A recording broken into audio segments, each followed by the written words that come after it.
الخير كله بيديك والشر ليس إليك. The Prophet ﷺ, he famously said that all goodness is in your hands and evil is not to be attributed to you. And when the Prophet ﷺ says that, obviously the first question that comes to mind is, well, didn't Allah subhanahu wa ta'ala already write it down? Didn't we say Allah wrote down everything? So didn't Allah subhanahu wa ta'ala then create evil?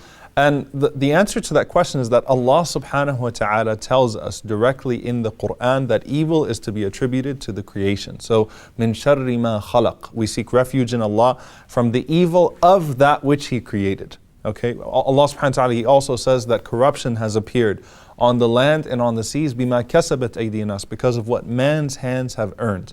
And what that shows us again is that we are the ones that earn it, and this all goes back to what we've already discussed, that to Allah subhanahu wa ta'ala there is no past, present, and future. Ultimately this evil is happening because of our choices and because of what we do. And to say that it's because Allah subhanahu wa ta'ala created it that we have evil is to absolve ourselves of responsibility. Imam ibn al-Qayyim rahimahullah ta'ala, he gave a very beautiful analogy. He said that for you to say that you are not responsible for the evil that you've performed because Allah created it is like committing adultery, having a child, and then saying, you know what, I'm not going to support that child because Allah created the child. So you're absolving yourself of your own responsibility in the making of that evil and what happens as a result. And obviously, in our religion, you had one extreme of people that denied divine decree altogether and said Allah doesn't know what's going to happen tomorrow, and that's why certain things happen, and that's the only clear explanation. But obviously, by saying that, you reduce from the power of Allah subhanahu wa ta'ala, or you attempt to reduce the power of Allah subhanahu wa ta'ala. And then you had the opposite, which was al-Jabariyah, the people that said we are forced into doing what we do. So in essence, we're all actors in a play. So Musa alayhi salam is equal to Fir'aun because they all did what Allah subhanahu wa ta'ala created them to do. We have no power over anything that we do. And obviously that's nonsense as well, because we're absolved in our religion. For example, if we oversleep, even if we oversleep and we miss a prayer, Rasulullah says, أَعْذَرَ اللَّهُ لِأُمَّتِي, Allah has forgiven my ummah لِلْخَطَأَ وَالنِّسْيَانِ وَمَا اسْتُكْرِهُ عَلَيْهِ, for the things they do out of mistake, out of forgetfulness, or that which is forced upon them. So you're not punished for things that you do out of compulsion in the first place. So then how could Allah subhanahu wa ta'ala make that the basis of all creation, that you will be punished even though you had no control over the evil that took place in this world? So it is all attributed to us because time is irrelevant to Allah subhanahu wa ta'ala. And obviously, if we look at what happens in the world today, people tend to divide evil into two categories. There's moral evil and there's natural evil. Under moral evil, essentially that's what can be directly traced to human beings' hands. So moral evil includes murder, includes corruption and things of that sort. And there's a very famous quote that I wanted to ask God why He allows poverty and oppression and hunger, but I was afraid He might ask me the same question. There is enough food in this world for each and every single person to have a 3,200 calorie diet, which is more than enough.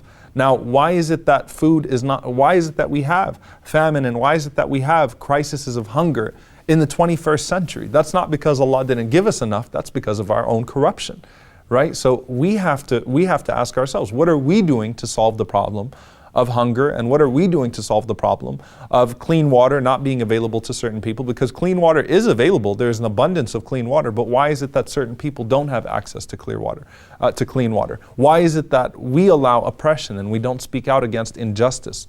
And Karl Marx, his argument against religion is that religion tends to dull the masses and make them complacent. Islam doesn't teach us to be passive or complacent and just say, you know what, this is all happening because Allah decreed. Rather, Allah subhanahu wa ta'ala gives us the responsibility to confront what appears to be evil to us, and then when things don't go our way, we then have the satisfaction that Allah subhanahu wa ta'ala is in control and that there was a greater reasoning for this happening. It's not that we sit there and just say, hey, there's a greater reasoning for this, so we should not attempt to confront it.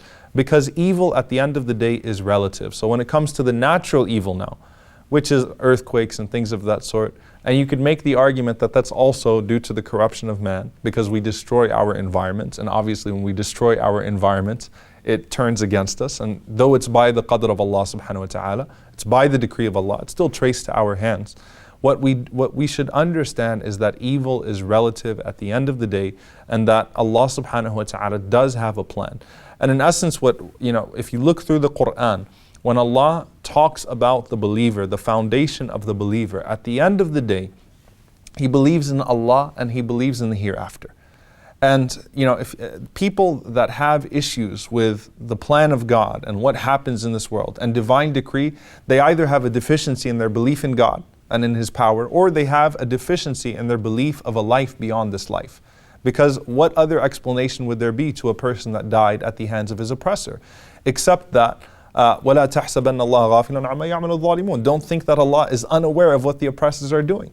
Right? That Allah subhanahu wa ta'ala will deal with them on the Day of Judgment. And as for the one who's suffering, إِنَّمَا يُوَفَّى الصَّابِرُونَ أَجْرَهُمْ بِغَيْرِ حِسَابٍ. Allah will give them the reward of their patience with absolutely no limit. So either there's an issue with your belief in Allah, or there's an issue with your belief in a life beyond this life. And and if we have a firm belief in those two things, then everything else is easily solved. And what we have to also understand is لا يكلف الله نفسا إلا وسعها. Allah does not burden a soul beyond its capacity. You have a responsibility to not contribute to evil and to also confront evil as you see it. But at the same time, do not let what appears to be evil cause you to lose belief in Allah or in the last day. Assalamu alaikum wa rahmatullahi wa barakatuh. I hope you enjoyed and benefited from this video. If you did, then please do share it. And if you'd like to follow the rest of the series, then please do click on the top box. And if you'd like to see all of the other episodes and the other videos we have to offer, then please click on the box under that. And don't forget to subscribe to the channel for more amazing content.